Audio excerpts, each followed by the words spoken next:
A royal knight. The royal knights serve the king himself, making it the highest honor to be granted to a knight. The servant from the royal family adds with a voice full of pride that it is not a position offered to just anyone. If he comes to the capital right now and pledges his loyalty, he will become a royal knight without taking any tests. He added that a mansion was prepared for him in the capital, and he could enjoy many things, including fame. If Roman is a child who doesn't know how the world works, he would be impressed by this proposal and accept it without a second thought. But Roman remains unimpressed by his offer, until he asks if that's all he gets from it when he already has everything he needs as the eldest son of the Dmitri family. The servant's expression stiffens upon hearing Roman's response. He understands why Roman rejected the first proposal. The proposal of becoming a royal knight may not be as attractive to him as becoming the successor of the Dmitri family. However, Roman is promised wealth and honor on the condition that they faithfully serve the king of Cairo, staying by his side and making sure no one could touch him. The royal knights are the best armed group in the Cairo kingdom, but Roman is overestimating himself by rejecting his offer. The atmosphere is now cold. Nevertheless, Roman's expression remains unchanged despite the servant's anger-filled gaze. Roman tells the servant that he misunderstands his words because a Count Gregory family member came to see him 5 days ago. In return for the oath of allegiance to his family, Roman is promised a mansion in the capital, thousands of acres of land, and treasures of gold and silver. Count Gregory also hopes to turn their relationship into one of blood through marriage. Upon hearing the name Gregory, the servant's expression flickers. He's surprised that the side of Kronos has already moved. However, Roman's words doesn't end there. 3 days ago, the Denver family also sent someone.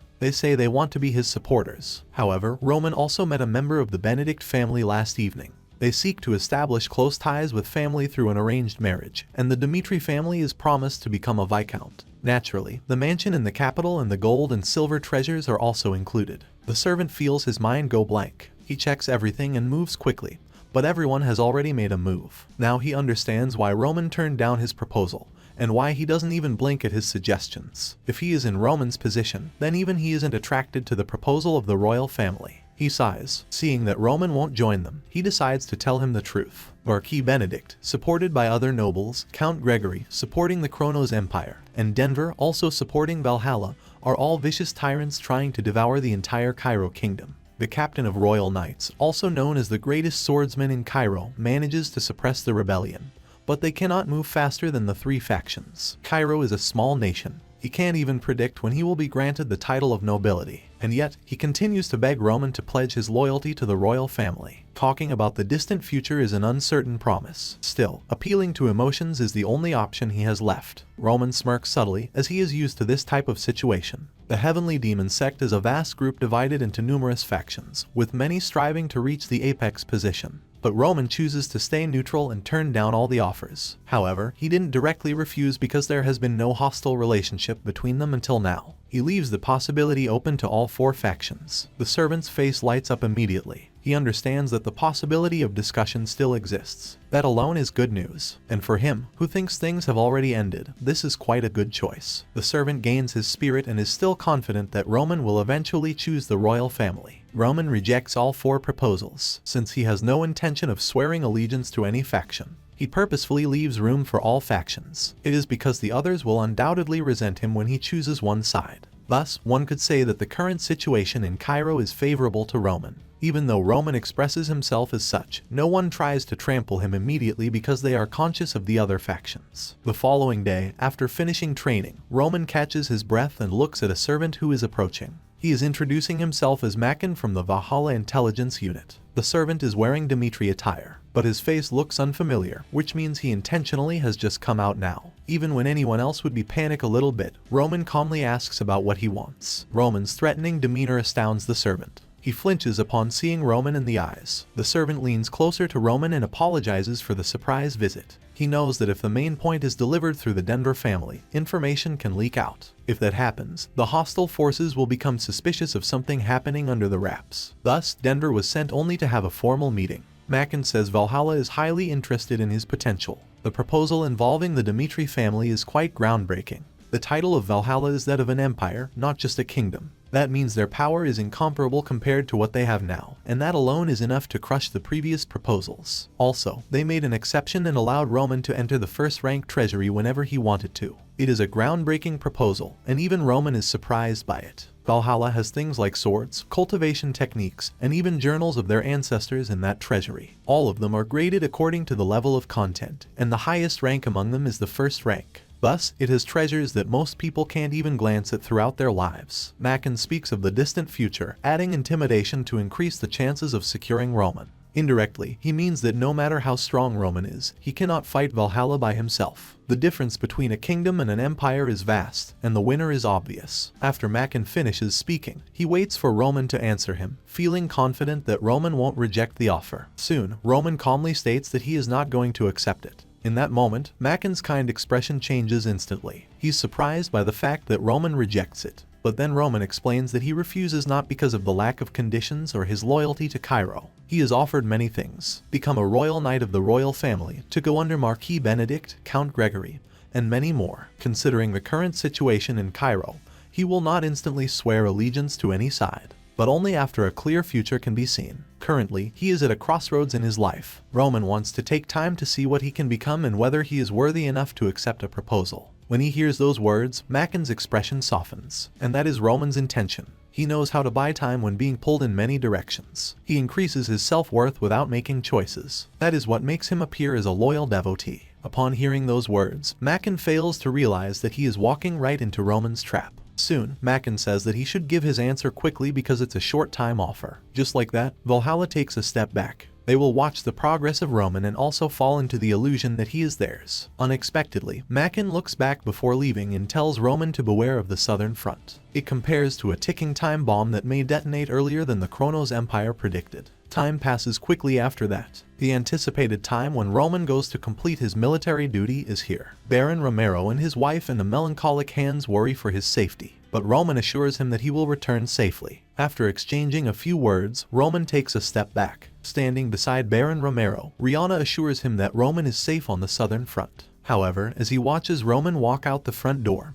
he can't help but feel like a father seeing his son go to the battlefield. When Roman gets to the front of the estate, 30 soldiers are waiting outside for him to leave for the battlefield. Finally, Roman leaves. A few days after leaving Dmitri, Roman arrives at the final base of the southern front. There are no lords in that land, and the little village comprises people who wish to trade with soldiers heading into the battlefield. Roman's soldiers enter an inn to rest their weary bodies before proceeding to the training center. Everyone is overjoyed. They don't expect to have such reasonable accommodations. Usually, nobles give shabby places to their soldiers, but Roman rents a large and neat inn for them to rest in. The soldiers move inside quickly and with excitement. Roman also goes in to unpack. He is now reading a letter he received a month earlier while seated in the chair. Suddenly, the sound of men yelling and fighting right below where he is staying catches his attention. He goes down to confirm and finds Henry Albert, the second son of the Albert family, confronting Kevin and Chris. A few minutes ago, he was reading a letter from Marquis Benedict. In the last few months, Marquis Benedict has persistently courted Roman. As the head of the nobility, he wants to take Roman away and use him to fight the royal knights and take over the entire kingdom of Cairo. He is the youngest ranker in the Cairo kingdom. Even though Roman had already rejected Marquis Benedict, he wanted to use affection to win him over. Even Roman's deployment to the southern front happens thanks to Marquis Benedict's connections. He says the southern front is peaceful compared to the western front, which directly confronts the Kronos Empire. Still, based on the information Roman has learned so far, the truth is different. Macken of Valhalla says the southern front is a ticking time bomb that could explode soon. Ultimately, he has to go and see it for himself. Now, in the present, the situation is evident at a glance. Henry starts the fight and acts arrogant because Chris is just a soldier. Still, Roman has to confirm the facts, so he asks Chris what is going on. Chris is stunned, but then he explains what is happening. Thanks to Roman's consideration, the soldiers are just about to rest, but just then, the second son of the Albert family comes in with his troops and screams for everyone to get out, despite Chris telling him that Roman has booked the entire place. Roman closely observes Henry, who lives in the glory of the present. His family is renowned for producing exceptional talent, but others kept them in check when they heedlessly attempted to increase their power. As he comes forward, Henry's gaze turns toward Roman, surprised that Roman refuses to leave the place. He then asks if Roman is their leader, and Roman confirms it. Henry starts to boast about the power his family has and tells Roman to get all of his soldiers out in a condescending manner. Roman realizes how other nobles treat his family. He changes his attitude and tells him he's not going anywhere as he unsheathes his sword. He points his sword at Henry, challenging him to a duel, where if he wins, he will gladly find a new inn. It is a provocative statement, and Henry takes the bait.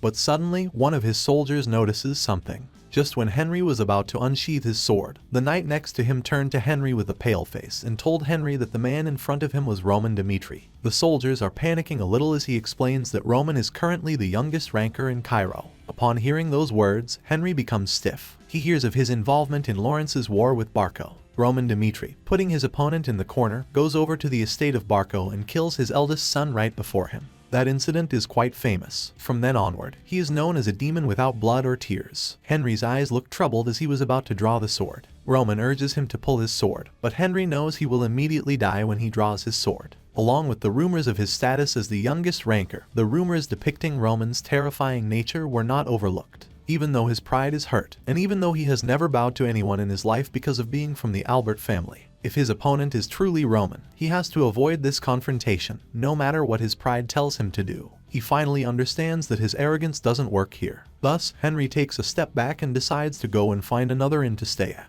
Just as Roman takes a step forward, Henry panics and runs out. As the soldiers rush out toward their master, who is running away, Roman watches with a complete understanding of what is to come on the southern front. He currently sees reality with his own eyes. Throughout the day, Henry's case is not a one-time thing. 3 similar incidents happen, but they all run away when they hear the name Roman Dmitri. Observing that situation, the innkeeper comments that unlike the Western Front, which constantly faces threats from the Kronos Empire, the Southern Front enjoys a peaceful relationship with the Hector Kingdom. So there is no danger here, and the sons of nobles who want to avoid actual military duty would often come here. Roman listens carefully to what she is saying, and when he returns to his room, he opens a map. It has information related to the Southern Front, and each area is divided and detailed with information that Lucas and the Information Guild have collected till now. There are signs of war, like the warning from Valhalla and the Hector Kingdom scouting out the Southern Front. It doesn't mean there is a war, but it doesn't mean there is no possibility of it either. Roman smiles, feeling the air of war looming over his head.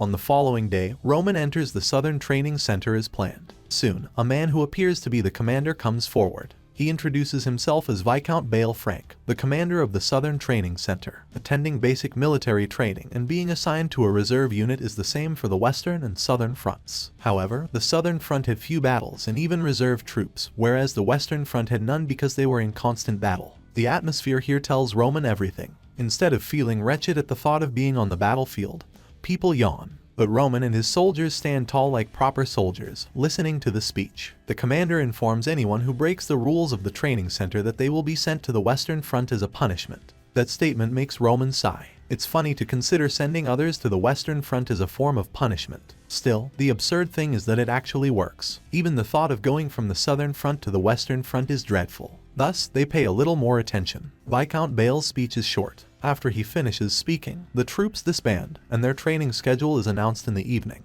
Just as Roman heads to his dorm, a soldier approaches him and says the commander wants to meet him. When Roman enters his office for the first time, he is greeted in the commander's room by the bright smile of Viscount Bale, which is far from seen in the welcoming speech. After they all sit, Roman notices the difference in his attitude. Roman sees Viscount Bale for the first time but acts like they are old acquaintances. He wants to see Roman because he needs to ask something. Rumors are circulating that Marquis Benedict uses his powers to place Roman on the Southern Front. Viscount Bale is curious to know if these rumors hold any truth. As Roman drinks his coffee, he doesn't know for what purpose this is being asked, and seeking neutrality, he judges he doesn't have to hide it. Even though he didn't ask for it, Marquis Benedict sent him here. Viscount Bale's face lights up. Even if the Marquis goes to great lengths to connect with Roman, Viscount Bale needs to play his cards right and approach Roman on his terms to get his way to the central government. This is his moment to tell Roman what he wants. He wants to impress Marquis Benedict, so he makes Roman comfortable in the training center. In return, Roman tells Marquis Benedict that Viscount Bale Frank takes good care of him. Roman slightly smiles as he hears the straightforward and blatant statement, and he has no reason to reject it. After their conversation, Roman exits the commander's room.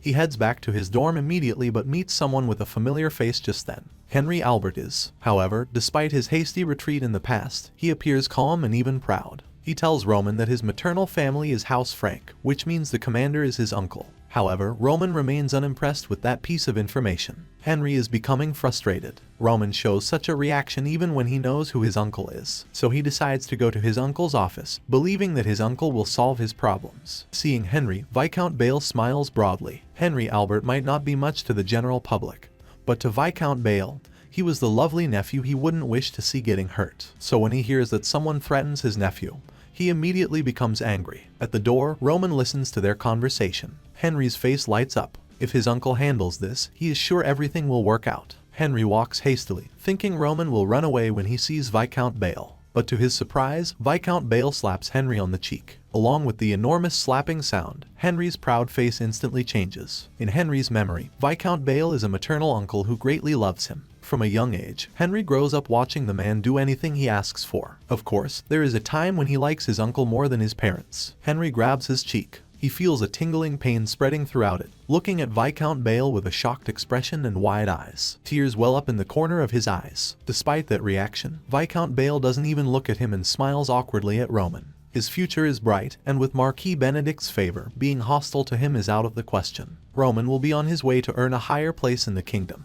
Viscount Bale immediately apologizes. There is no need to escalate the problem any further. After Roman retreats, he looks at Henry with angry eyes. He tells him about the cold reality and the ambiguous power Roman currently holds. Henry doesn't know the reality and doesn't recognize the rising power. However, out of nowhere, Viscount Bale comes up with the idea of attaching Henry to the reserve forces with Roman so he can try to become friendly with him. At that moment, Henry understands that due to a single mistake, his comfortable life on the southern front entirely turns into ashes. After the commotion, Roman heads over to his dorm. Dorms are randomly assigned in the training center to all trainees, but as soon as he arrives at his dorm, Roman can see what kind of preference he is given. Indeed, Viscount Bale's ambition for power is truly remarkable. He smiles because dealing with people who openly express their ambitions means they are easier to control, and maybe his life at the training center is not all bad. Meanwhile, McBurney, the general instructor of the Southern Training Center, can't help but sigh as he prepares for training. 3 years ago, he was a veteran warrior who once served on the Western Front. He is loyal to the nation and volunteers to go to the Western Front, where battles frequently occur. He was promoted to commander in recognition of his performance there for 10 years. However, it is only for a short while, as he soon falls into an abyss. He prevents the fall of the Western Front but loses his sword-wielding right arm. When he feels the pain of losing his arm, he also feels his life as a warrior come to an end. And since the battlefield isn't a place for the disabled, McBurney is stripped of his position as commander. Still, the kingdom doesn't abandon him entirely. He is appointed as the training instructor at the Southern Training Center. From then on, McBurney's reality changes, and he has no choice but to accept it. He feels like he still has work to do for the future of Cairo, but the grim reality is that, unlike on the Western Front, the awareness of war is far lower on the Southern Front. Usually, even the nobles at the Western Training Center are trained as soldiers, but the nobles here can't even bother to hold a sword. Furthermore, as their soldiers train in the sun's scorching heat, the nobles take shade and rest under the trees. As expected, the following day, the nobles arriving at the training ground take shade under the giant trees before the training starts. Everything seems meaningless if the nobles don't train with their soldiers. He sighs, feeling his motivation is already crumbling. Nevertheless, while the nobles enjoy leisure time, McBurney still teaches the soldiers. Just then, he is surprised to see soldiers lining up perfectly on the field, unlike the clumsy ones he saw earlier. Even though the sun shines brilliantly, the soldiers line up straight on each side, and in front of them stands Roman as a commander without moving a single inch. McBurney thinks there will be problems later on if Roman is standing there because he doesn't know how the Southern Training Center works yet. Thus, he tells Roman to rest like everyone else because the Southern Training Center doesn't force training on nobles. Roman asks if McBurney offers that because of those sitting under the tree, and he looks toward the shade of the trees. Some nobles are busy talking with each other rather than coming to train on the training ground. McBurney nods at Roman's question. Nevertheless, it is a moment that somehow makes him feel ashamed. Looking directly at McBurney, Roman says his thoughts out loud. The enemy's attacks don't recognize nobles and their identities on the battlefield. Often, war is fought within mountains, rivers, swamps, and other locations. Thus, for a commander to do their job as a leader in various terrains, it is necessary for them to train in the same way as the soldiers. So, he is ready for any training, regardless of his status. Even the day before, McBurney's motivation is low. He is skeptical as an instructor, but after hearing Roman's words, he feels his pride rising again. It is the first time he meets a person who thinks in the same way as himself, despite him being a noble and saying he will do the training voluntarily. McBurney's enthusiasm, which he had lost long ago, is finally revived. He thinks it benefits someone like Roman, so he wants to impart his best education to Roman. With that one decision, McBurney opens the gates of hell for the trainees. The first week of training focuses solely on physical exercise. Initially, the trainees only warm up with a simple run. But from the start, McBurney puts heavy things on their back and tells them to climb up a mountain. Roman is currently in the lead, while Kevin and Chris are pushing through their limits to catch up to him. McBurney informs them that regardless of the weather, everyone must climb a mountain at least once daily. The trainees' voices sound like they are dying. Clearly, they can't keep up with the training that drives them to the extreme and can only look at Roman with his soldiers, leaving a trail of dust in front of them. In the afternoon, McBurney starts the combat training using a sword, pushing everyone's limits except for Roman. Even though his skin is red due to the heat from the sun and his entire body is drenched in sweat, he does not stop training. He is completely immersed in pure physical training. After the sun sets and they finish training, the soldiers wash themselves in the river. The soldiers grumble about how hard the training is. Fortunately, Roman's soldiers look fine, making another soldier complain to them and asking to tone it down a little. Unlike everyone else, they are quickly drafted, so they have little time to prepare for training as hard as today. Just then, hearing those words, one of the Roman soldiers comes forward. Henderson looks menacing, with a body that reflects well-sculpted muscles. The soldier flinches when he sees him. He feels pressured, but then he tells Henderson they only have 1 year of training. So, he feels like there's an imbalance because he thinks that Henderson has been training for years. Hearing those words, Henderson replies that he only has 3 months of training. For him, they are all just excuses. They lack because they don't give their best. On the day the notice of Roman enlisting soldiers arrives, Henderson desires to become his subordinate. Initially, he thinks becoming one of Roman's soldiers is pretty easy. However, even after passing the test, Henderson faces many more difficulties. It is mainly because all those who pass the test are far from ordinary, like the veteran mercenaries Lucas and Pookie. It is also because, unlike those with strong hearts who don't even blink an eye during the test, he looks like he would piss himself out of fear. His heart is still racing as he thinks about it. He thinks of himself as an herbivore in a group full of wild predators. Looking at the other soldiers who are much better than him, Henderson even thinks he doesn't deserve to be here. He has been pondering it for a long time. Finally, he goes to Chris and says he wishes to quit because he's not cut to be Roman's soldier. It is a realistic decision. Most consider it to be correct. Nevertheless, Chris asks why he thinks that way. Henderson explains with a sad expression that he is currently a beginner who doesn't even know how to wield a sword properly. Chris hears that before he meets Roman, he agrees with Henderson. However, even Chris is different now. He tells Henderson what he thinks of Kevin the first time he sees him.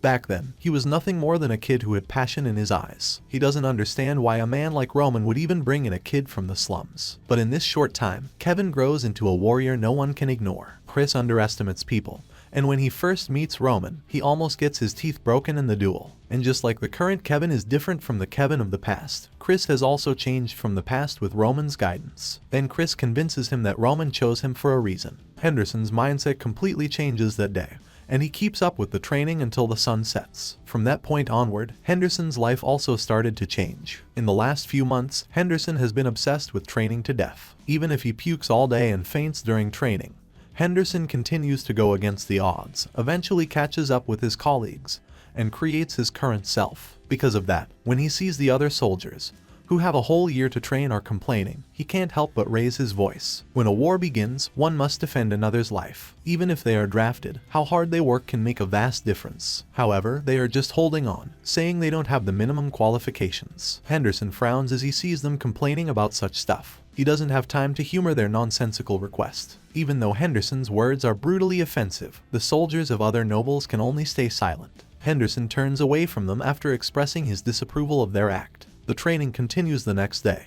Even though the training intensity increased daily, Roman soldiers only clenched their teeth and pushed through the strenuous exercises. The nobles watching the training notice that the gap between them is too big and wonder why Roman and his soldiers must push that far. They openly mock Roman. When the nobles see Roman training so hard with the soldiers, they think he is foolish. The Southern Front is known as a place where nobles spend 2 years of vacation. Instead, it is understandable if this is the Western Front. However, amidst the nobles beneath the shade of the trees, one noble appeared concerned instead of mocking him. That noble is Henry Albert. He wonders how he can approach someone like Roman. As Roman swings his wooden sword repeatedly, he believes that ordinary people don't know how to relax and take it easy. He lies in the shadows of the trees as the sun is hot today. He thinks that after a good sleep, time will solve everything. At the same time, in the Hector kingdom, Jackson, the commander of the ranger unit, kneels before the king and tells him what he has learned. This year, the ranger unit scouted the southern front of the Cairo kingdom 48 times. They learned that the southern front consists of 5 defenses, and the Cairo kingdom is not interested in the southern front. They mainly use their forces to defend the western front, which is constantly at odds with the Chronos Empire. Based on everything mentioned, capturing the southern front is an easy task. Indeed, it is something they can do without even losing the lives of their soldiers. The Hector kingdom is now a power comparable to the Kronos Empire. They grow rapidly based on their defenses but fall to hell after losing the war against the Valhalla Empire. Their current situation is similar to that of the Cairo kingdom. Aside from the king of Hector and Jackson, one more person is there. He is Edwin Hector, the only son of King Hector. He explains that the strain on them is only growing because of a series of bad harvests over the past 5 years. This is a direct result of the money and interest they borrowed from the Golden Bank to address the problem.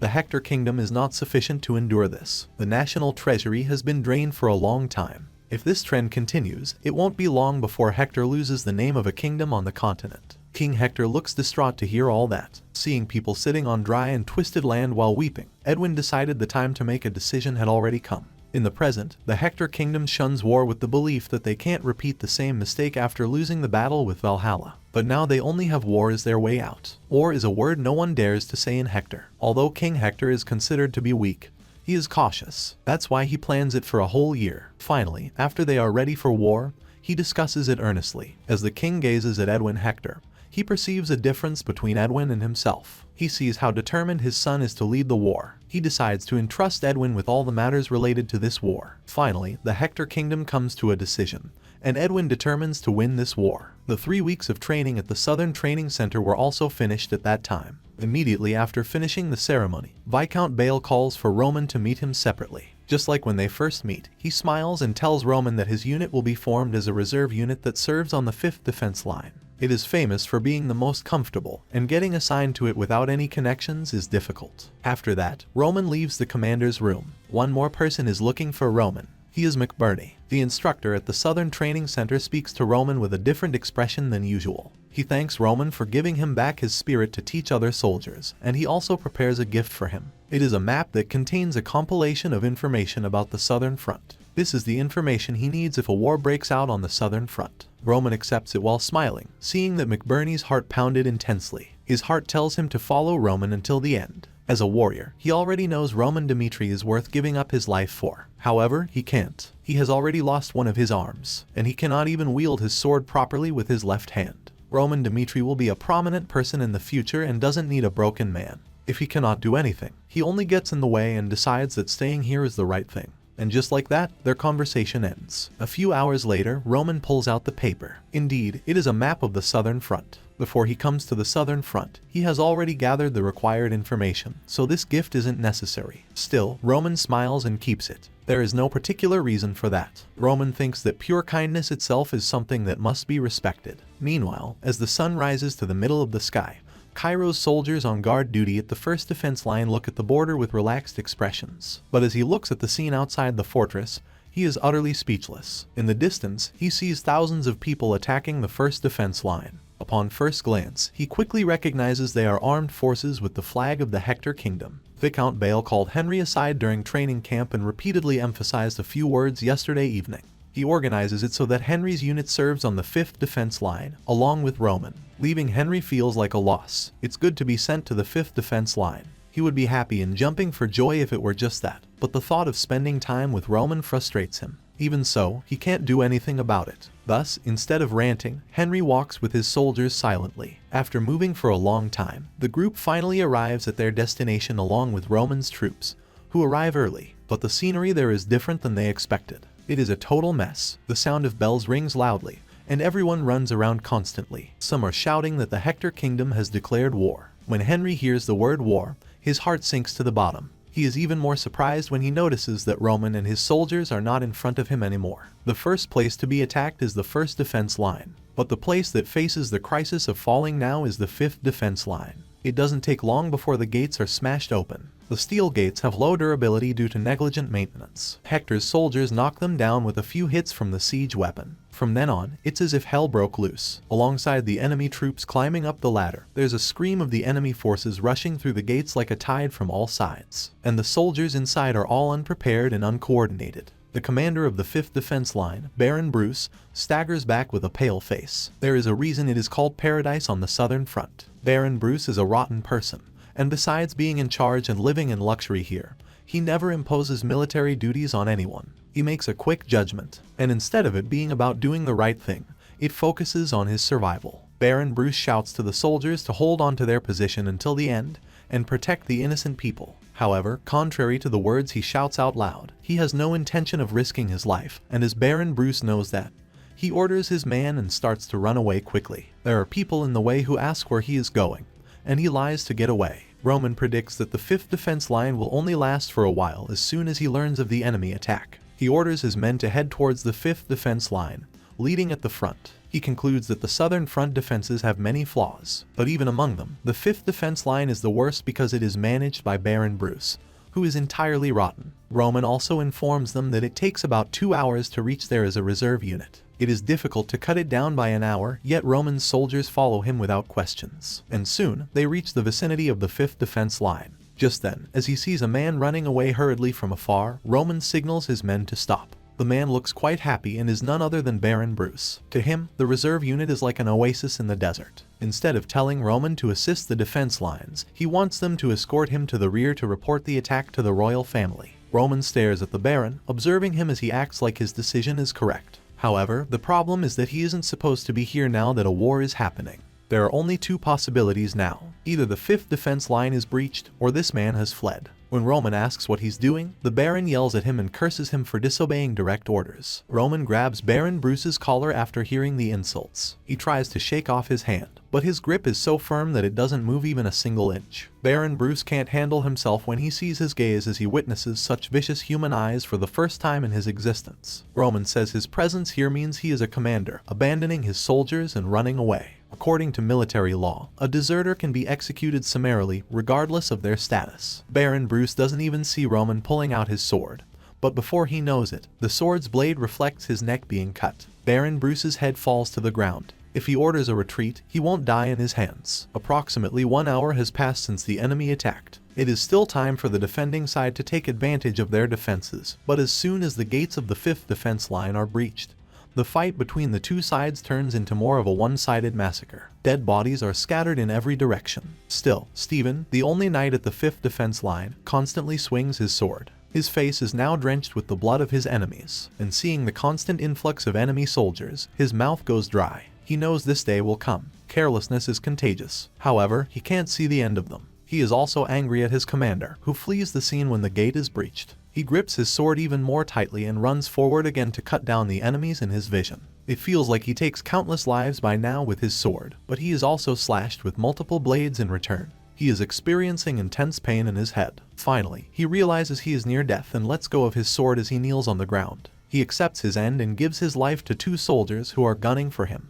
But the moment he accepts his death, those 2 soldiers are killed and splatter crimson red blood all around him. Stephen is stunned by the current situation. A man with dark hair appears beside him. Roman finally arrives and declares that Stephen is now in charge of the 5th defense line after Baron Bruce's death. Based on the information Lucas gives him on the 5th defense line, Stephen is someone worth using. Roman informs him that Baron Bruce is deceased, and Stephen now assumes control of this establishment. If the circumstances become insurmountable, Roman, as the leader of the reserve unit, will initiate a retreat. It is a flustering situation. Stephen's mind isn't ready for this. Still, when Roman asks about his experience, Stephen thinks a bit, and then says that the battle is already too much in Hector's favor. Retreating now makes a lot of sense, but doing that gives the enemy a considerable advantage. There is a river behind the southern front. They must clear a path to the river for supply if the war continues. They can only win a long-lasting war if they capture entirely the 5th defense line. Then, Roman decides it is necessary to change the situation.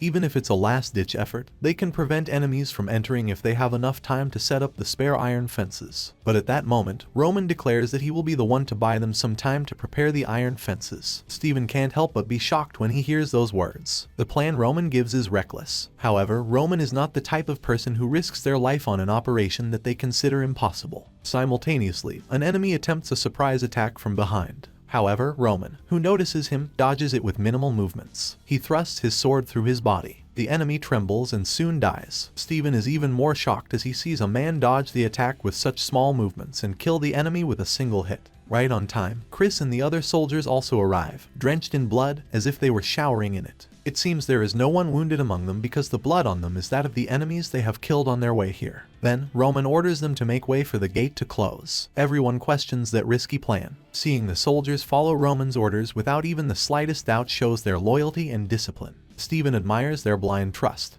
but it is not something Stephen can understand with his common sense. Then Roman tells him to focus on his role because the war isn't over. As soon as he finishes those words, Roman runs toward the enemies, and the look on Chris and Kevin's faces is as if they're ready to follow Roman to the bottomless pit of hell. Blood rains down from the sky. A path made of blood opens up for Roman. Soldiers approach, but soon they die in a blink of an eye as Roman slashes them with his sword. As he leaves for the southern front, Roman is lost in thought. He moves quickly in the middle of the enemy and keeps killing the one in his way. He realizes how weak the nation is based on the information he collected. There are many ways to avoid war, but in the end, war remains a battle where the powerless side must make sacrifices. Now that his worth is recognized in Cairo, he gains the privilege of being a strong person. In the world of unknown things, dangers lurk everywhere. However, Roman's troubles last only a short time. A spear guns for him, but Roman cuts it in half before it can get any closer. Right now, his blood boils in ecstasy. He misses his life on the battlefield dearly, and with those emotions, Roman rushes toward the enemy's camp. Chris and Kevin follow Roman's path and kill the remaining enemies with their powers. When Roman kills 20 Hector soldiers, they acknowledge that the opponent is stronger than they thought. However, as 30, 40, and even 50 soldiers are slaughtered without leaving a scratch on Roman, their faces are dyed with terror. It is a complete mess. Because of one man, Hector's soldiers can no longer push in. The courageous soldiers are now cold corpses, and yet Roman mercilessly kills every enemy he sees on the battlefield. The situation has thus changed. The reserve unit only comprises 30 people, but it changes the mood of the whole area. Hector's commander continuously watches the entire situation from far away. Baron McCleary is Hector's commander and is in charge of the attack on the 5th defense line. He is certain of victory as the gates break down, and it works out initially, but only until he sees a strange scene. The soldiers who are supposed to head further are somehow running back now. The question arises within him. Just then, the soldiers run away even further, and he sees the figure of an enemy surrounded by his soldiers, but he quickly kills all of them, and that is an overwhelming sight for him. When he sees them, he unilaterally slaughters all of Hector's soldiers. Just then, Baron McCleary makes eye contact with him. His eyes are so terrifying that he involuntarily begins to gasp for air. Also, when they make eye contact, that man suddenly starts running toward Baron McCleary. Many soldiers are trying to stop him, but nothing seems to be able to stop Roman. Baron McCleary wonders if Roman is really trying to kill him. He finds it impossible to believe something like that with his common sense. So, he orders his soldiers to kill Roman before he gets any closer. And when the Knights of Hector go forward, Roman doesn't show any sign of retreating. Passing through the front filled with enemies is not common sense, but Roman has different thoughts. The enemy commander seems to be careless. Hector's soldiers are lined up in front of him. There are literally hundreds of enemies. Thus, it is common sense for them to have the advantage and for Roman to fall. But as time passes, the damage on their side increases. Heads start flying in seconds, and Roman keeps moving closer. He experiences numerous battlefields where the moment the commander's head falls, the enemies will drop as well. This is the best way to end this battle quickly, so Roman intends to do just that. 3 soldiers are charging toward Roman. However, they are not just ordinary knights. They are aura swordsmen who can manifest different types of auras on their swords. Mana swells within Roman with each breath, and an aura erupts toward the enemies running fiercely toward him. And due to a single strike from the heavenly demon sword art, the Knights of Hector, who are confident of their victory, perish without even knowing what is happening.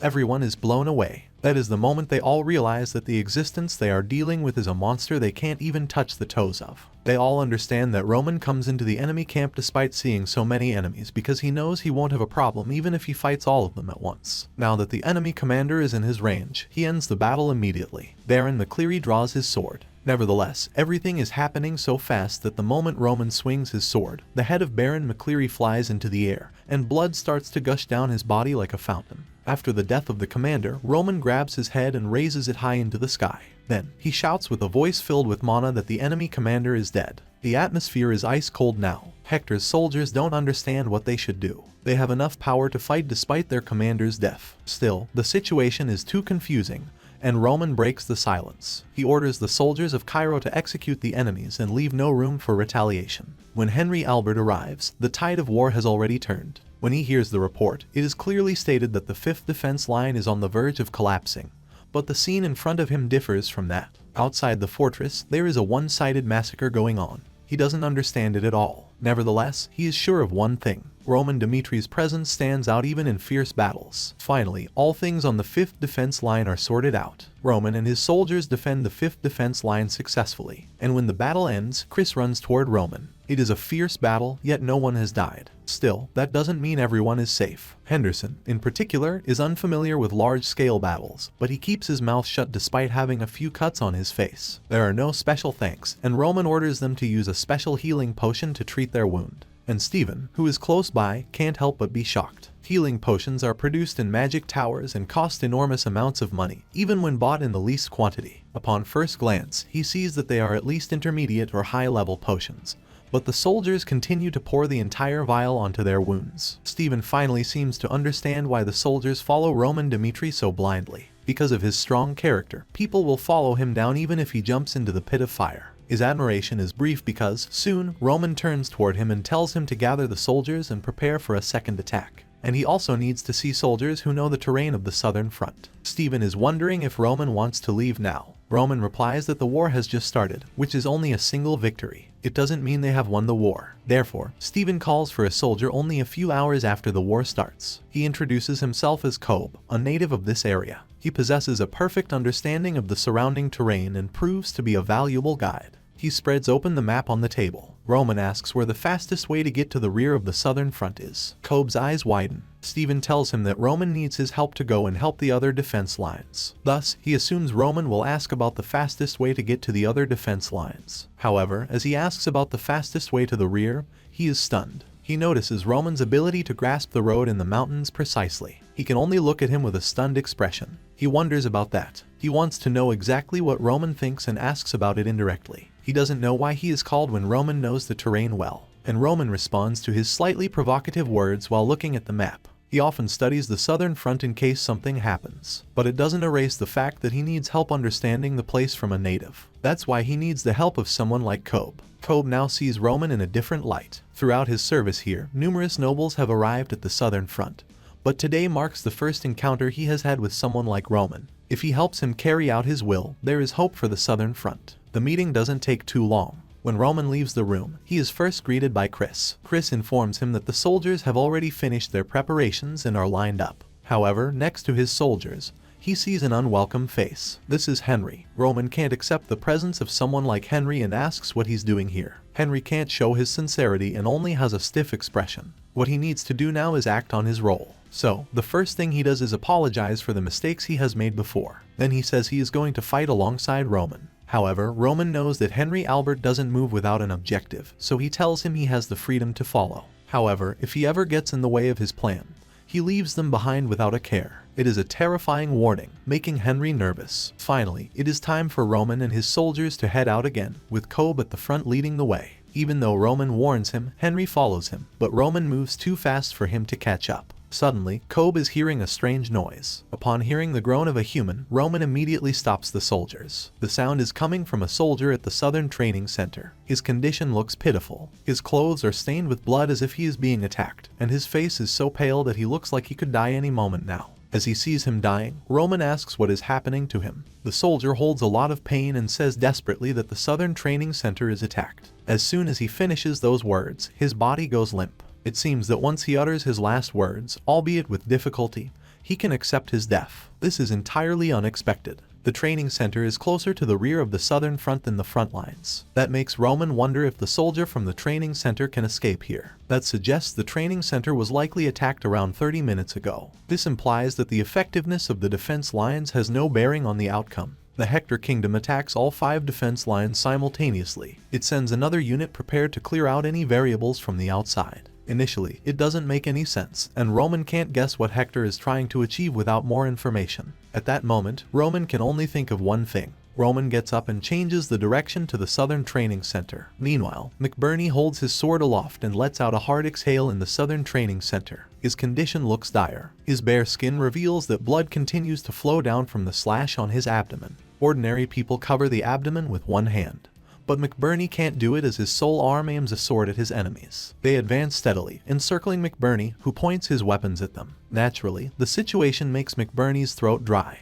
As he is forced to face the harsh reality of losing an arm once again, he contemplates his helplessness. Suddenly, the face of a person who impresses him comes to mind. Roman Dmitri is the first person he meets at the Southern Training Center. He is truly a noble. Unlike the others, he prepares for war. He is the only person who hasn't let go of his tension and attention, even though he has come to the Southern Front. He grips the sword tightly, lowers his body, and prepares to run forward. Even though blood drips down his stomach, his eyes only search for his opponent's weakness. Just then, the wall behind the Hector soldiers cracks, and it explodes immediately, alerting the soldiers to possible reinforcements. But it turns out it's just Roman. The Southern Training Center is already in ruins when he and his soldiers arrive, but he's amazed to see McBurney still alive. Meanwhile, Chris orders the rest of the soldiers to clear the remaining enemies and rescue the survivors. The soldiers, including Chris, spread around and fought the enemy fiercely. Then, the other soldiers charged at Roman with the intent to kill. However, Roman decides that capturing them is the best course of action. And even though Hector's soldiers shout not to get any closer, Roman arrives in front of them instantly. His fist strikes the soldier in the face. It is a situation that happens very quickly. With his fingertips, Roman strikes at their pressure points. Even though they are seasoned troops, 2 of them are currently unconscious, and the final one attempts to flee away. However, that is when an unexpected person grabs his throat. It is McBurney. He is quick-witted. Once he understands that Roman is trying to capture him, he goes ahead and strangles his opponent instead of slashing him and ending his life. Since he has only one arm, the resistance from the other person is quite strong. Yet, McBurney clenches his teeth and strangles the opponent till the end, and Hector's soldier passes out. McBurney also lies flat on the floor. He is at his limit. Soon, Roman comes into his vision. He tells McBurney to rest and leaves the other things to him. In that moment, McBurney releases his consciousness with a smile. Things are finally sorted out. After Chris checks the entire training center, he reports to Roman. There are few soldiers of the Hector kingdom left. There are 12 who are found and dealt with, and 5 survivors are saved. Also, based on their testimony, Viscount Bale is wounded while fighting the soldiers of the Hector kingdom and flees to the mountains. Now, Roman is asking about the soldiers of Hector. Chris tells him that all of them are locked up in one building. Roman steps forward and orders Chris to not let anyone enter the building until he gives an order. And just like that, the door to the building opens, and Roman appears. Inside the building, there are the captured soldiers. As Roman approaches them, he will give them a quick death if they tell him what he wants to know. And as soon as Roman says it, one of the men with distorted faces yells at him to just kill them all. But Roman only goes toward one of them and asks what the purpose of the Hector kingdom is. The soldier stays tight-lipped, so Roman is asking why they attacked the southern training camp. However, Hector's troops for this war are those loyal to the nation. Naturally, they show their resolve never to speak, even in the face of death. Time passes quickly, and once the given time is over, Roman again applies his aura to their pressure point. The soldier doesn't understand what it means, but soon, his eyes open so wide that it wouldn't be an exaggeration to say they would burst out as he feels the muscles twist within his body. The soldiers become stiff when they see the incident in front of them. The person who is screaming is one of the most muscular colleagues here. Yet he screams as if someone is tearing the skin away from his body. As Roman approaches the other soldier, he says that this torture is nothing they have ever experienced before. The man yells back at Roman, saying Cairo is already finished by now. However, Roman only looks at him and smiles at that moment. He already knows the truth from the start and needs to see how they will react. The soldier is utterly confused. So, Roman drops a bomb and tells him, Hector's true purpose lies at the rear of the southern front. Seeing the soldier lose his composure when he hears those words is all Roman needs. He isn't sure of the answer, but the reaction makes him sure. He presses his pressure point. Roman leaves the building, leaving even the last one screaming in pain. The attacks on the defense lines of the southern front are nothing more than diversions. Their true purpose lies elsewhere. If Hector succeeds in that, they will capture the entire southern front. Roman is sure that the southern front is in a far more dire situation than he initially thought. He is convinced that this plan was masterminded by the prince of the Hector kingdom, Edwin Hector. Then, Roman goes and checks McBurney's condition after successfully defending the training center. Once he confirms that there are no significant issues, he goes straight to the point and asks for the details of what is happening in the southern training camp. McBurney recalls everything, even though his physical condition is miserable. He remembers everything that happens. They were suddenly attacked by the Hector kingdom about 2 hours before Roman arrives. McBurney quickly summons all the soldiers and tries to fight back, but they are outnumbered. As a result, they are pushed back unilaterally and lose contact with Viscount Bale. Then Roman asks if there is anything special about the outfit the enemies are wearing. McBurney tells him that the soldiers are wearing light armor, and the commander has a face full of scars. That reminds Roman of a specific person. While investigating the south of Cairo, he learns about a key person in the Hector kingdom. It may be their ranger unit. McBurney's eyes widen. The commander leading Hector Kingdom's ranger unit has scars on his face and has received numerous medals. Nevertheless, he wonders why they are attacking the Southern Training Center. If they want to occupy an advantageous position, creating an advantage by breaking down the defense lines first makes more sense. Instead, they aim to attack the training center from the rear. However, Roman has a different thought. For him, everything is starting to make sense. Since the training center is at the rear of the southern front, they are all bound to be attacked. McBurney looks confused as Roman reveals that the Hector Kingdom seems to use a smoke screen plan. Attacking the defense lines in the front is only for deception. Their true purpose lies in the warp gate behind the training center. That is unexpectedly shocking, and McBurney can't help but be shocked after hearing it. It is just Roman's theory, but after he tortures Hector's soldiers and sees their reactions, he becomes sure of it. The warp gate is the most surprising thing Roman has learned about yet in this world. It is a magic artifact. It helps to move long distances at once, and the existence of the warp gate is enough to turn the tides of war. Thanks to the warp gate, the troops on the western front can be moved to the southern front and vice versa in an instant. The main intention is to prevent enemy reinforcements from arriving instantly, but it can also be used aggressively if Hector can manage to use it after they capture it.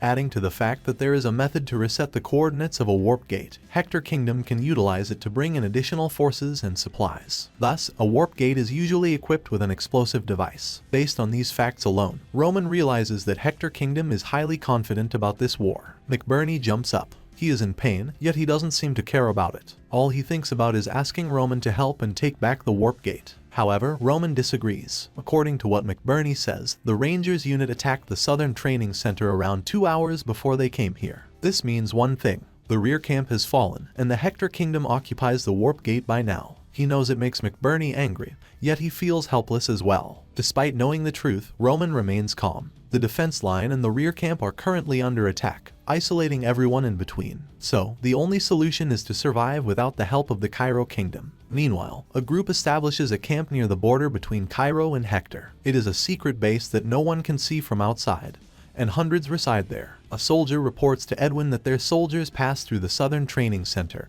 and are heading towards the rear. The Cairo Kingdom is utterly unaware of its strategy and is focusing on blocking the attacks on the defense lines. But Edwin still needs to be vigilant and orders his men to take more time and not rush it. They need to destroy the wall right in front of them. If the plan works, the entire southern front falls into their hands soon. And with that, they can secure the desired result and stay alive. That is why Edwin takes an entire year to figure out the boundaries and patterns of the southern front. Even before they begin the operation, they send a ranger unit led by Jackson to infiltrate the southern front. From there, he realizes the power of the southern front is weak. If they attack them with all forces, it falls down in just 4 hours. However, that alone doesn't mean they capture entirely the southern front. After all, what matters the most on the southern front is the existence of the warp gate. Edwin Hector tells his soldiers they must consider the possibility that this plan can fail. And if the worst happens, they must be prepared to destroy the warp gate. As he hears the cruel and rational decision, the knight bows his head in agreement. He gets called the Star of Hector for a reason, and thanks to Edwin, the Hector Kingdom is on the verge of being revived again.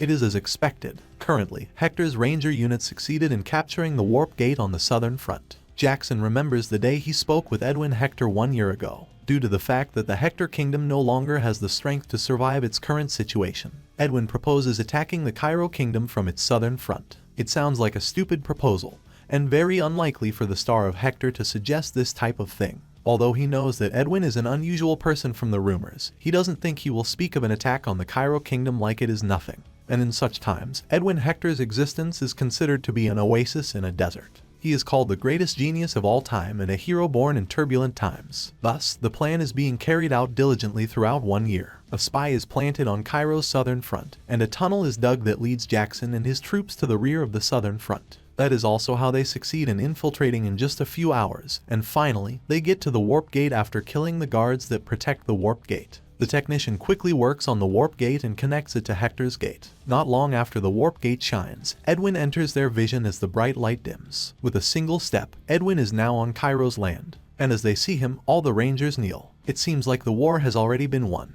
However, Edwin knows it's not the time to celebrate yet. Now, it is time for them to move forward. They gain an advantage when Cairo cannot send more troops quickly, so Hector decides to continue his plan. He orders Kellen to lead the 1st Battalion. He prepares a formidable defense in case Cairo succeeds in sending troops through the land.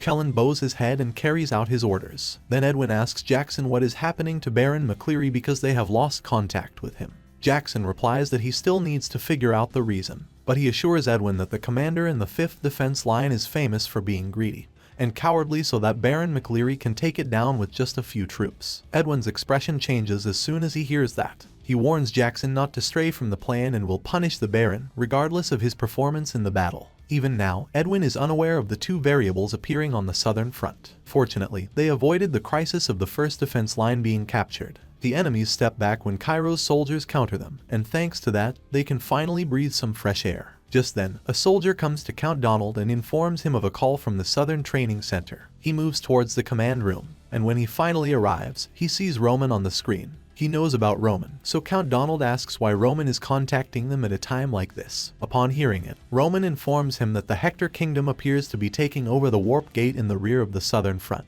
using their forces on the defense lines as a smoke screen. They are left isolated. He advises Count Donald to abandon the forts and take refuge in the mountains. He believes that Roman suggests such things, knowing that the mountains are a dangerous territory. In the end, Roman's persuasion is meaningless as Count Donald has already concluded his thoughts and made a decision. He cuts the call. As Roman walks away from the call, he realizes one thing with his experience from many wars. What is more frightening than a powerful enemy is a powerful yet uninformed ally. Nevertheless, he now does the bare minimum. Soon, Roman calls for his soldiers. He wants them to pack their luggage and move to the mountains. Count Donald receives information that Hector's soldiers are approaching a few hours after Roman calls. They have been trying to connect a magic call several times now. Roman's concerns seem true as there has been no response even though it has been more than an hour. He cannot guarantee how long everyone will survive because they are isolated here. However, he still decides to stay behind the protection of the fort's walls and judges that decision to be best. However, Count Donald's hope only lasts for a while. 4 hours after the magic call,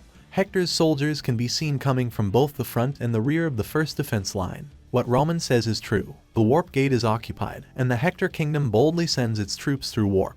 But Count Donald is confident in his defense strategy as he sees the repaired wall in good condition, and that they have additional weapons and supplies. The soldiers who finish loading the weapons believe they won't be defeated this time. Count Donald informs the 1st Defense Line soldiers that the Hector Kingdom has taken over the warp gate. Because of that, they are entirely isolated. Nevertheless, he believes they can survive until the reinforcements arrive. However, they are all currently witnessing the grim reality. The soldiers of Hector that can be seen beyond the border are incomparable to those who attacked previously. When they see that Hector brings siege weapons known as flare, their hearts sink down. They don't have any siege weapons that can counter it. The courage that rises because of the speech fades away quickly. The soldiers think that this is the end, and just as they think about their demise, the flare blows out flames toward the wall. A massive fire is raging. The gate they work hard to prepare collapses down at once. The soldiers are on fire, screaming their lungs out as they fall down the wall. Roman's words are the truth. Hector deliberately does not use their full power, even though they can simultaneously capture the entire southern front. Nevertheless, it is too late for regrets. The walls are collapsing, and enemies are rushing in from the rear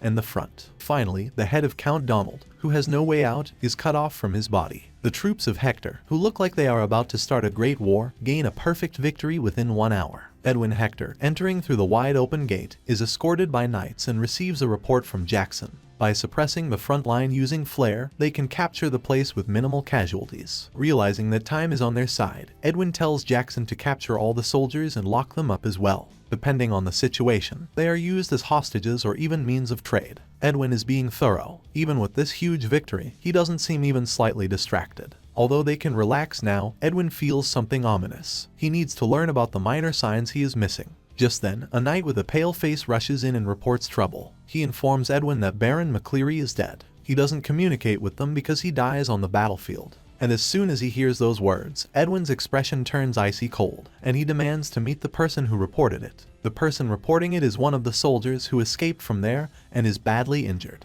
The soldier explains that currently, the Hector Kingdom has the advantage in the battle. The defense line is unprepared for the attack, and the Hector Kingdom breaks through the gates as soon as the war begins. Even without using flares, they gain the upper hand quickly. Baron McCleary orders the soldiers to capture the place, but the monster appears out of nowhere. At that moment, as the memory of Roman surfaces in his mind, the soldier starts trembling in fear. He is the only one who survives and escapes successfully from that place. He sees the monster slaughter all of Hector's soldiers except him. The sight he witnessed is unbelievable. Roman was attacking alone, but he slaughters countless soldiers. Dozens of them vanish in the blink of an eye when they go up against him. The Aura swordsmen also die without even being able to defend against one of his attacks. The soldier's face turns pale, and his eyes fill with terror, recalling Roman fight on the battlefield. Meanwhile, upon hearing the word monster, a name surfaces in Edwin's mind. The youngest ranker in Cairo, he is said to be assigned to the southern front. Even as he hears the news, Edwin can't believe one man can change everything.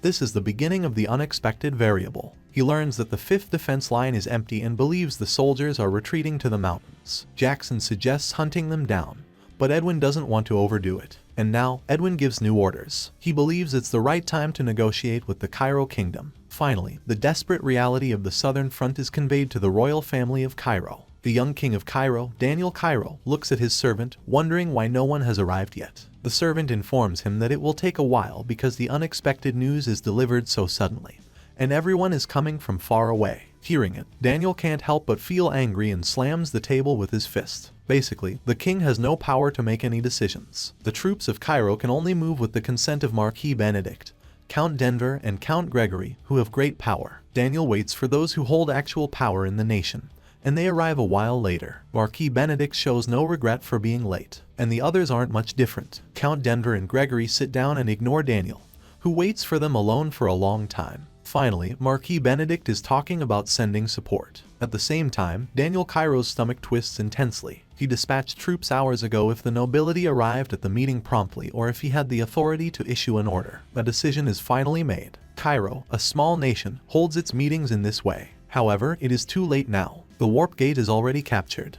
At that moment, Marquis Benedict realizes the gravity of the situation. Ultimately, the decision for the Cairo kingdom is split between 4 people. They finally realize that waiting for each other to come before deciding is the problem. If they reacted faster, the Cairo kingdom wouldn't have the southern front taken over so quickly. Daniel Cairo is requesting a solution to dealing with this situation and blaming someone for having to split his authority. Even though he is a weak king, there are limits to what he can stand to. However, even though they see the king's anger, the other nobles are not scared. Just then, a soldier barges into the room and informs them that Edwin Hector has contacted them. When the magic call is connected, everyone faces Edwin. He demanded gold from the Cairo kingdom and would only release the southern front. Hearing it angers Marquis Benedict, and he demands a just cause for suddenly invading the southern front and asking for ransom. Nevertheless, Edwin Hector doesn't lose his composure even in the face of Marquis Benedict's aggressive tone. He shows no signs of backing down and gives them 3 days to think and respond. If they refuse to comply with their demands, the southern front claims Hector's land. If they try to compromise only to gain time,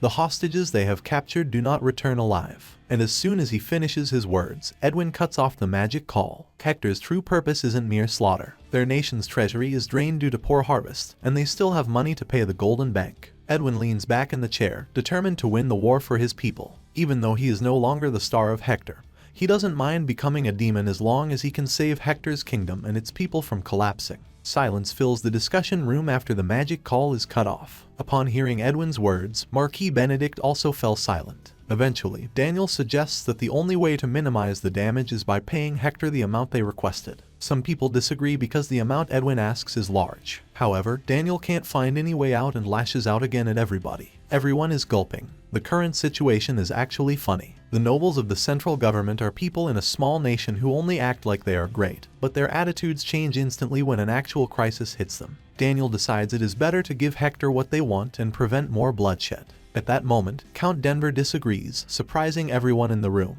He is saying that there is another way. At that moment, all the eyes in the room are focused on the pro-Valhalla faction. Count Denver knows information the other nobles here don't. Roman Dmitri is on the southern front. According to the report he just received, Roman successfully defends the 5th defense line against Hector. He expresses his intention to mobilize forces that can be used against Hector. Even though he is only one variable, Count Denver is ready to place his bet on Roman. The entire room is filled with silence. Count Denver's remarks are powerful. Daniel admits that Roman is a great swordsman. The reason the 4 factions of Cairo value Roman is because of the value he has in the future. As he achieves a 3-star at a young age, everyone is rushing to get him. But that also means that Roman cannot win against the Hector kingdom. In the end, he is only one man against the entire army. Marquis Benedict sides with the king. He believes Roman is the future of Cairo and that they must keep such talent. That is a realistic decision. Furthermore, Marquis Benedict wants to take in Roman Dmitri. There is no way he can let him die out there. Thus, everyone is against Count Denver's plan.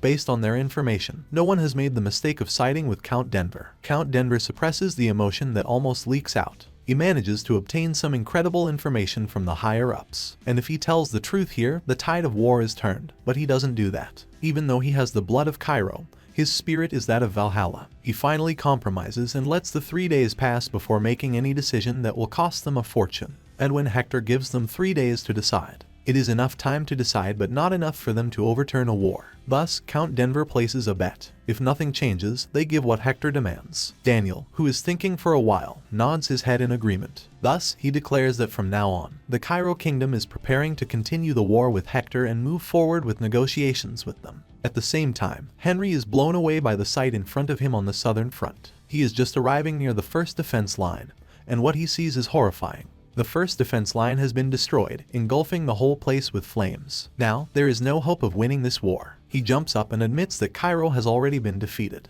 However, there was no need for Henry to sacrifice himself and tell his soldiers to retreat to the mountains. He makes a quick judgment. The mountains in the south aren't a suitable escape route because they are pretty steep. Nevertheless, this is a much better option than dying. Henry ran so hard that his body was drenched in sweat. His stamina is already low, and his soldiers' expressions look like their souls are trying to exit their bodies. Still, they need to find out Roman's whereabouts. While running for a long time, the surrounding landscape changes, and he finds himself in the middle of a grassy mountain. And suddenly, someone jumps in front of him and draws a cold sword to his neck. And the one who does that is Chris. He points his sword at Henry to prevent him from making any sounds. After retrieving the sword, Chris instructs Henry to follow him and begins walking. Henry finds it strange. He wonders why his knight is in the middle of the mountain. His eyes widen as he sees the new scenery before him after going through thick bushes. What is before him now is a perfectly prepared camp. It stays covered while covering a suitable size for a camp, and there is a space for the soldiers to rest. He is wondering when they find the time to build all of this. After hearing it, Chris answers his question. When Roman confirms that the rear has already collapsed, he commands his soldiers to go straight to the mountains and establish this secret hideout. Henry is protesting that they must run over the mountain and get to safety, not staying at the camp. Chris turns to look at Henry with eyes full of disgust. He is telling him the war isn't over yet. They are here to protect their allies, such as Henry, and eliminate enemies who come to the mountains. If Henry is one of Hector's troops, his sword doesn't stop at the neck but cuts it off before he even realizes what's going on. That is a cruel remark. There is a wall of status between Chris and Henry, yet Henry doesn't say anything as he has seen Chris in action now. Roman and his soldiers, each one of them is a monster. In particular, Chris has outstanding fighting skills even among those monsters. It is already tough for him to accept. Still, since he can't see Roman anywhere, he asks Chris about him. Then, Chris says that Roman deals with the enemies of Hector on the front line. Henry tightens his fist after hearing it. As he expects, Roman is the true monster. Meanwhile, as the first defense line collapses, the troops attempting to flee from there are being unilaterally slaughtered. There is no way they can survive. Cairo's soldiers groan as they are being attacked from all sides, and they fall one after another while screaming. Brant, a lieutenant of the first defense line, can't hide his pale expression as he looks at the rapidly declining army while still fighting Hector's soldier. He silently curses at Count Donald, who ignores Roman's suggestion. If he had just listened, the current slaughter could have been avoided. Nevertheless, Donald says that retreating is a shame.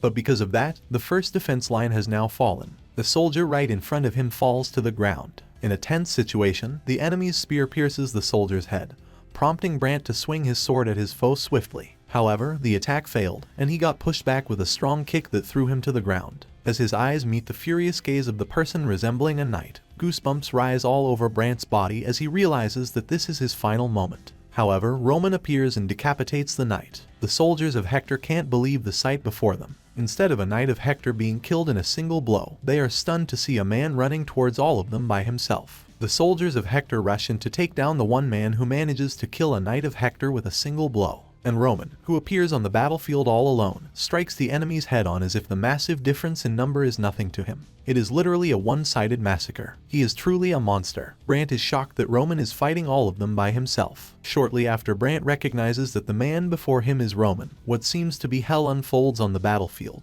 And it happens right in his eyes. This is the end. Brant can't believe that such a monster exists in the Cairo kingdom. Now, their greeting is short. Brant sees Roman introduce himself as Roman Dmitri, and his heart immediately starts to pound intensely. When he sees him talking with Count Donald, he mentions abandoning the first defense line. That makes him wonder if, instead of running away, Roman comes to help. It almost seems like foresight now. Roman's judgment is clearly correct, but the guerrilla operation remains reckless. Nevertheless, Brant can't help but look at Roman with respect. Roman Dmitri knows he is in danger but stays behind and continues fighting for the Cairo kingdom. Thus, Brant informs him that the first defense line falls into the hands of the Hector kingdom, and they are currently dealing with the second defense line. He doesn't know why Roman is moving all alone, but he is sure that the guerrilla operation is meaningless now. Knowing who Roman is, Brant raises his voice and urges Roman to get to safety. He cannot think of any reason Roman is moving alone. Meanwhile, Roman looks back at the situation from the outbreak of war till now. The situation of the Hector kingdom is currently poor due to a famine. With the scarcity of food to feed people, they cannot secure military supplies properly. However, the fact that they waged war means the Hector kingdom was desperate. It is simple. Hector aims to solve their nation's problems through this war. Roman reads the intentions of his enemies. Hector wants to end the war as soon as possible, exposing their weakness. Thus, Roman tells Brant that the Hector kingdom wants to occupy the southern front so soon because they can't afford this war to continue for a long time, along with the apparent reason of reducing their own as a sacrifice. Brant is stunned. Roman's words are hard to understand. He can't fathom that their cause of going to war is because their nation is going through difficulties. So, Roman explains that the Hector kingdom has to take over the southern front and continue defending it until they get what they want from Cairo and the central government. Roman concludes that Hector gambles their fate in this war out of desperation, exciting him. Meanwhile, the Hector kingdom begins attacking the second defense line led by Jackson. The flare shoots the wall. Some of the walls collapse due to the repetitive attacks, and Cairo's soldiers can be seen screaming while being covered in flames. However, Edwin Hector isn't attacking them in a hurry. Now that they have finished contacting the royal family, time is on Hector's side. From now on, minimizing the damage on their side is the highest priority. Nevertheless, even though the entire situation seems advantageous, Edwin still has troubles in his heart. In his plan, Baron McCleary's death is never accounted for. The fifth defense line is the weakest among all the defense lines. However, Baron McCleary still dies, and it's all because of Roman. No matter how many times he looks back, the variable known as Roman doesn't seem to be that strong. His reputation is well known, but a 3-star or a swordsman isn't someone who can turn the tides of war. But he remains confident that even if Roman leads an entire army against Hector, Cairo cannot defeat Hector with their current power on the southern front. Just then, a soldier enters and reports their contact with the 1st Battalion, which leaves to deal with the remnants of Cairo, is lost. Even though there is only one report, the ominous thing will soon spread. Others are reporting that they have lost contact with the 2nd and the 3rd Battalion. With each report, Edwin Hector's face turns as cold as ice. Due to the variable, his ominous feelings are becoming a reality. Edwin Hector heads to the camp and leaves behind the battlefield. Since the camp is the designated spot where commands are given, all commanders under him are also ordered to arrive. The leader of the Ranger unit, Jackson, steps forward and reports that the 3rd Battalion is mobilized to deal with the remnants of Cairo immediately after they deal with the 1st defense line. However, they have lost contact with them about an hour ago. Then Edwin asks about the expected damage, and Jackson replies that they've lost around 300 people. As soon as Edwin hears that, his expression turns grim. They initiate this war with a perfect plan. He doesn't expect Roman to fight back instead of running away. He is ordering Jackson to withdraw the troops right now. From now on, he needs to annihilate the rats of the southern front. Eventually, Jackson bows and proceeds as he is told.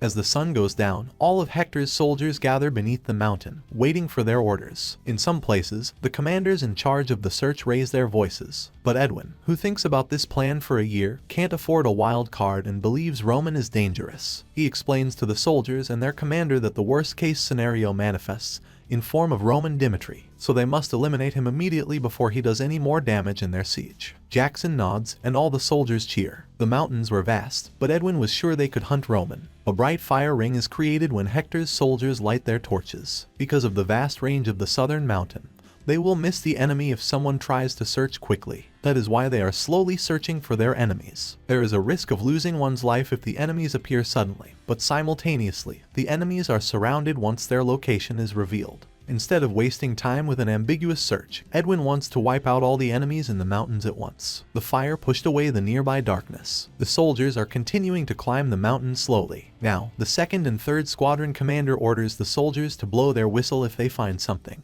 After that, they spread in different directions. At that moment, darkness covers the soldier. Not only does he fail to blow the whistle, He can't even make any movements to call for help and is then dragged into darkness. However, the commander doesn't hear that. No, it isn't just the commander, but the entire battalion moves forward as if nothing is wrong. As soon as he turns his head back again, another death occurs. Once the commander confirms that there are no issues, the darkness covers a soldier and takes his life. One soldier dies, on the next second 2 are missing, and so on. It doesn't feel strange at first. However, as he sees that the surrounding fires have dimmed down significantly, the commander realizes something has gone wrong. His face turns white when he sees there are no soldiers around him. Even as he starts, the surrounding area is brightly illuminated by the fire torches, but now only darkness can be seen behind him. His heart sinks down to the bottom. He hurries to blow the whistle as he realizes that the others have died even though they are walking so closely. The commander's neck twists as soon as he places the whistle in his mouth. Thus, with a whistle in his mouth, the commander collapses like a doll with a broken thread. Roman doesn't expect Hector Kingdom to chase him to the mountain.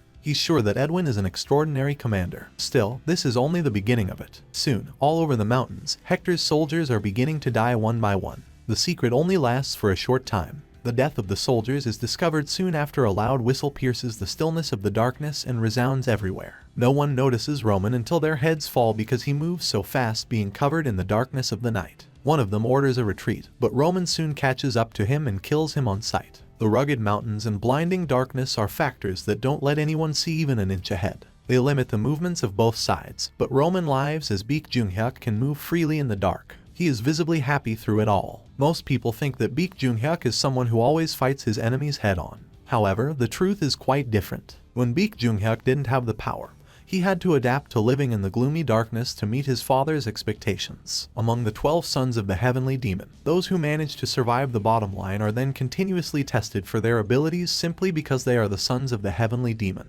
One day, his father tells him to stay in the Night Demon, and just like that, Jung-hyuk is ordered to assassinate a low-rank demon of the sect that is running havoc within the demonic cult and escaping. Jung-hyuk can take his life only 3 days after he takes up the mission. Then, his second mission is more complicated than the first one. However, in his third mission, he has no chance of winning against his enemy. Jung-hyuk has no choice but to choose another method. That is the point when Jung-hyuk begins to learn about the darkness that belongs to the Night King. During the process, he masters the assassination techniques and doesn't choose any other means to carry out his missions. A year later, Jung-hyuk is killing a lot of people. Finally, after 1 year, the shadow ghost of the demonic sect kills 38 masters of Nurum. The Night King technique embodies the darkness itself. That is the secret of Roman Dmitri, something the current people don't know about. As Hector's soldiers mercilessly kill without being able to defend themselves, they decide to retreat. They draw their swords, and their bodies are covered in mana, illuminating the darkness. But it doesn't affect Roman in the slightest. He is determined to make Hector regret their plan to chase him to the mountain. Roman continues to aim for their blind spots, and blood splatters everywhere as the night falls to the ground. A Hector's soldier crouches under the tree and trembles because of what is happening around him. He doesn't understand the situation that is happening right in front of him. Clearly, an enemy is aiming for them from all around. But no matter how much he tries, he can't even feel the presence of the enemy, let alone see him. He picks up the magic call artifact and contacts his commander. While explaining this operation, he is also screaming for help, without noticing a figure hovering on top of the tree, ready to kill him.